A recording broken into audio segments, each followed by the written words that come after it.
lindos e bonitos, tudo bom com vocês? Mais um vídeo para nossa semana misteriosa. E antes de começar o caso de hoje, já vou pedir para vocês deixarem um like se vocês estiverem gostando desses vídeos que eu tô fazendo para vocês. Se você é novo aqui no canal, não esquece de se inscrever e ativar as notificações, que toda vez que eu postar vídeo novo, o YouTube avisa vocês. E também me segue lá no Instagram, que eu também sempre aviso vocês por lá, converso com vocês por lá o tempo todo. Então eu vou deixar aí na tela, então segue lá pra gente ficar juntinho. E bora começar o caso de hoje. Adriana Elaine Hutton nasceu no dia 16 de setembro de 1999.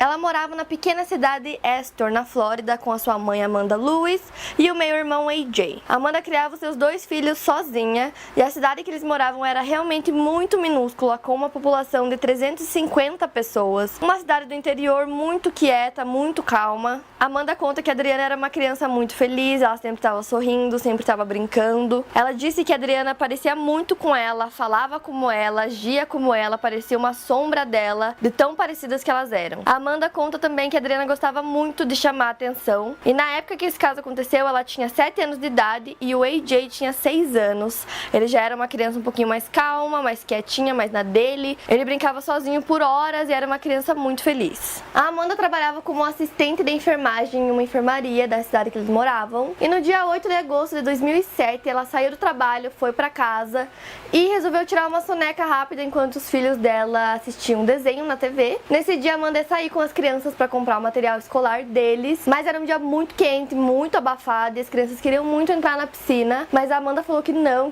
podiam entrar naquele momento, porque dali a alguns minutos eles iam sair para comprar os materiais, então ela não deixou eles entrarem na piscina. Mas ela deixou eles ficarem brincando no jardim enquanto ela arrumava as coisas. Alguns minutos depois, a Amanda conta que o AJ vem falar com ela e diz que a irmã tá na piscina, mas a Amanda entende que a Adriana está perto da piscina e não dentro da piscina, então ela só fala pro AJ mandar ela se afastar, não chegar muito perto da piscina. Então alguns segundos depois ela olha pela porta e vê que o AJ tá bem perto da piscina, com a mão dentro da água, como se estivesse tentando puxar a irmã dele de dentro da água. Então ela corre pra fora quando ela se dá conta do que tá acontecendo. Ela disse que quando ela chegou na piscina, a Adriana tava com o rosto virado pra baixo dentro da água. Ela tira a menina de dentro da água e a pele dela tá bem roxa, meio azulada também. Então ela corre pro telefone e liga pra ambulância. Tem a chamada dela de telefone aqui na internet, eu ouvi, e ela realmente parecia muito desesperada, falando: minha filha não tá respirando, o que eu faço?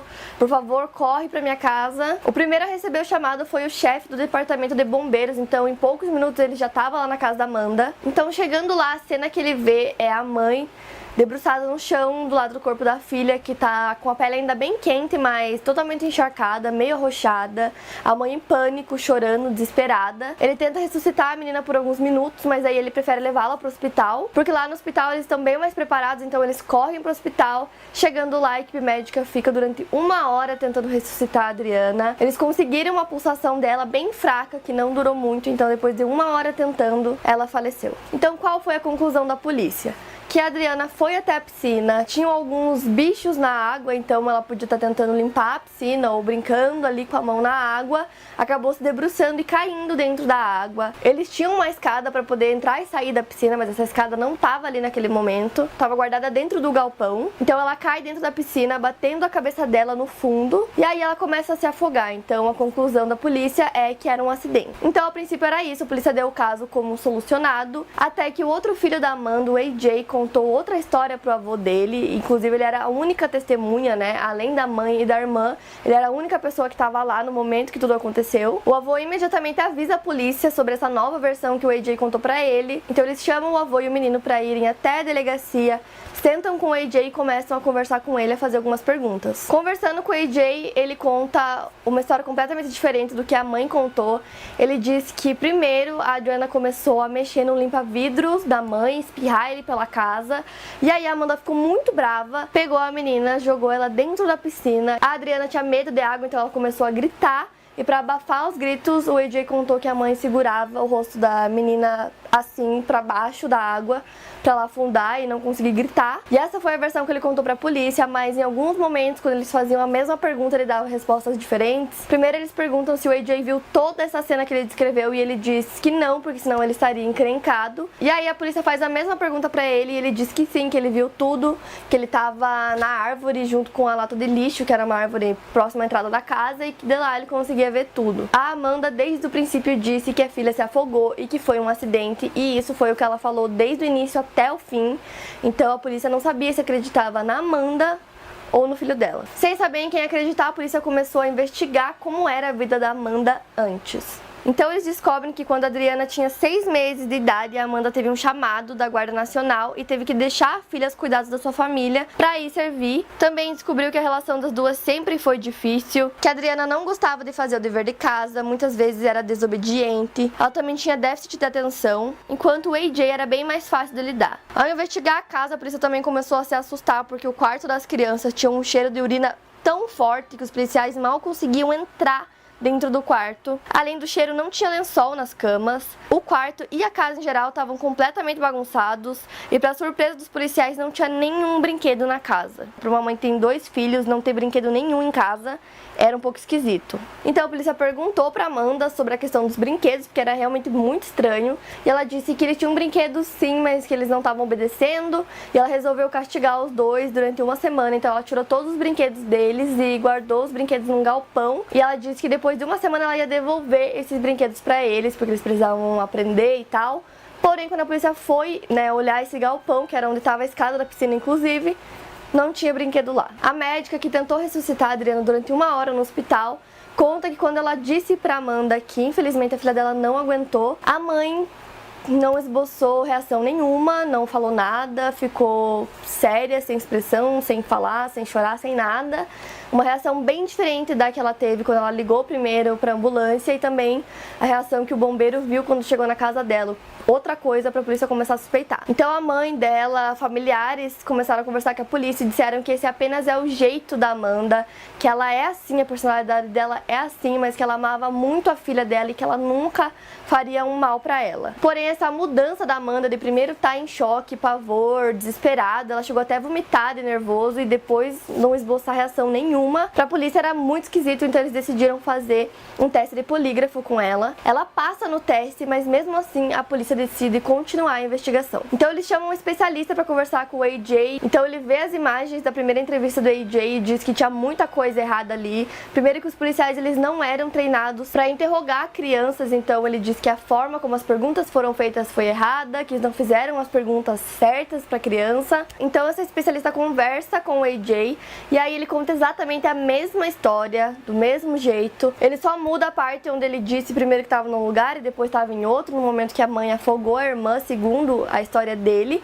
E aí os policiais começam a achar que talvez ele foi induzido por alguma pessoa a dizer essas coisas. Então a primeira pessoa que a polícia encontrou que poderia ter induzido o AJ a contar essa versão da história foi o avô dele. Na verdade não era avô, ele era casado com a mãe da Amanda, então era padrasto da Amanda. Se chamava Charles Burns e ele chegou na casa da Amanda 30 minutos depois do ocorrido. Então o Charles ficou sozinho com o AJ durante 15 minutos. Então a polícia perguntou pra ele o que eles conversaram durante esses 15 minutos e o Charles disse que perguntou o que tinha acontecido e lembrou o AJ de sempre contar a verdade. E aí ele conta que depois de ter falado isso pro AJ sempre contar a verdade, ele conta pro avô que ele acabou de ver e diz que a mãe afogou a irmã na piscina. A relação do Charles com a Amanda não era das melhores, eles não se davam muito bem. Ele dizia que ela não era uma boa mãe em vários aspectos. Ele dizia que ela deixava as crianças com fome por horas, que ela era muito abusiva na forma de educar os filhos dela, principalmente com a Adriana. Então agora a polícia tinha mais 2 lados para a história. Primeiro, o que a Amanda não se dava bem com o padrasto, então ele teria um motivo para induzir o AJ a contar aquela versão. E o outro lado, que é ele contando que ela não era uma boa mãe por diversas razões. Então, de novo, a polícia não sabia no que acreditar. Então, ainda investigando o histórico da Amanda, a polícia descobre que a Adriana não foi a primeira filha que a Amanda perdeu. Quando ela tinha 17 anos de idade, ela ficou grávida do seu primeiro filho, que se chamava Alex. A mãe dela conta que era uma criança cuidando de outra, mas que apesar de tudo, dela ser muito nova, ela era muito carinhosa. Quando o Alex tinha 1 ano e 4 meses de idade, ele simplesmente parou de respirar e faleceu. Quando interrogada sobre esse primeiro filho, ela conta que ele começou começou a dormir, tava dormindo, então ela deixou ele na cama e saiu por poucos segundos do quarto, e quando ela voltou ele tava no chão, caído e sem respirar. Na autópsia dizia que ele teve uma convulsão e por conta disso ele acabou falecendo, o que começou a aumentar ainda mais as suspeitas na Amanda. Então, um mês depois do acidente, a Amanda foi presa por homicídio e sentenciada à prisão perpétua. E aí a defesa dela alegou que ela não poderia aceitar essa pena sobre um crime que ela não cometeu. Ou seja, a acusação precisava provar que ela cometeu esse crime. E para isso eles usaram a única testemunha possível que eles tinham, que era o AJ, de 6 anos de idade. Então, 6 meses depois do acidente, o AJ, agora com 7 anos de idade, foi ao tribunal para dar depoimento. Gente, vocês não estão entendendo, ele foi como uma pessoa adulta, ele sentou na cadeira, fez juramento e deu um depoimento como um adulto, na frente de milhões de pessoas desconhecidas, advogados, juiz, tipo assim, uma criança, sabe? Sei lá, gente, é uma coisa que eu só consigo imaginar acontecendo nos Estados Unidos. Eu acho que isso nunca aconteceria no Brasil, que é bizarro colocar a criança nessa posição na frente de tantas pessoas para depor contra a própria mãe. Então o AJ entra no tribunal acompanhado do advogado da acusação. Ele senta na cadeira e tem tantas pessoas, tantos adultos desconhecidos por ali, que ele nem nota a presença da própria mãe que estava ali, bem do lado dele, na sua esquerda, se eu não estou enganada. Então eles começam a conversar com o AJ e perguntam assim: se eu te falasse que a sua mãe está aqui hoje, isso seria verdade? E ele responde: não, senhor. Então o juiz continua: aonde está a sua mãe? E ele responde: na cadeia. E aí o juiz conta pra ele que a mãe dele está bem ali perto dele, então quando ele olha e reconhece a mãe, ele começa a chorar no tribunal. E, gente, essa cena partiu meu coração, nossa, horrível. Eu vou deixar, óbvio, o link pra vocês aqui na descrição, porque não posso colocar aqui no vídeo. A cena é muito triste, várias pessoas que estavam lá presentes também se emocionaram naquele momento. A Amanda falou que foi um dos piores momentos da vida dela, ver o próprio filho, depois de 6 meses, não poder falar com ele, não poder abraçar ele. Então, depois de se acalmar, o AJ dá o seu depoimento, ele conta aquela mesma história que ele já tinha contado 6 meses antes. Ele também levou um desenho. Nesse desenho ele explica o que aconteceu, ele vai apontando e dizendo: ah, aqui é minha mãe, aqui é minha irmã, e aqui era a piscina. Então ele vai mostrando e contando, até que perguntam pra ele se ele saberia dizer qual é a diferença entre verdade, mentira e uma história, e ele diz que não. E aí voltam com aquela pergunta se ele estava dentro da casa quando tudo aconteceu ou estava lá fora. Uma hora diz que estava dentro, outra hora diz que estava fora. Porém, gente, imagina, ele era uma criança, então as crianças perdem a atenção e o foco muito rápido. Então, às vezes, de tanto ouvir uma pergunta várias vezes, ele fala qualquer coisa só pra, tipo, acabar com aquilo. Então, depois de muito tempo fazendo várias perguntas, eles acabam com o testemunho dele. Ele sai com o advogado e dá um tchauzinho pra mãe. Depois do depoimento do AJ, o júri confirmou que várias das coisas que ele contou naquele dia ali pra eles era verdade. Os policiais viram todas aquelas coisas que ele contou lá na cena do crime, lá na casa, quando eles investigaram. Porém, como algumas respostas foram confusas, uma hora dizia uma coisa, outra hora dizia a outra, o júri decidiu que o testemunho dele não era um testemunho 100% confiável. Então outras pessoas começaram a dar testemunho nesse dia, inclusive a própria mãe da Amanda. E uma das coisas que a mãe dela contou no testemunho é que a Adriana morria de medo de água. Então, pra ela entrar na água sozinha ou ir mexer na água, era um pouco esquisito pra uma criança que tem medo. Ela provavelmente não vai mexer na água se ela tem medo da água sozinha. Alguns colegas de trabalho da Amanda também deram depoimento e contaram que 3 meses antes do caso, a Amanda estava muito brava porque a Adriana tinha riscado o banco do carro novo dela com caneta permanente. Ela estava muito brava, que ela estava de saco cheio, que ela ia matar a própria filha porque não aguentava mais. E quando questionada, ela disse que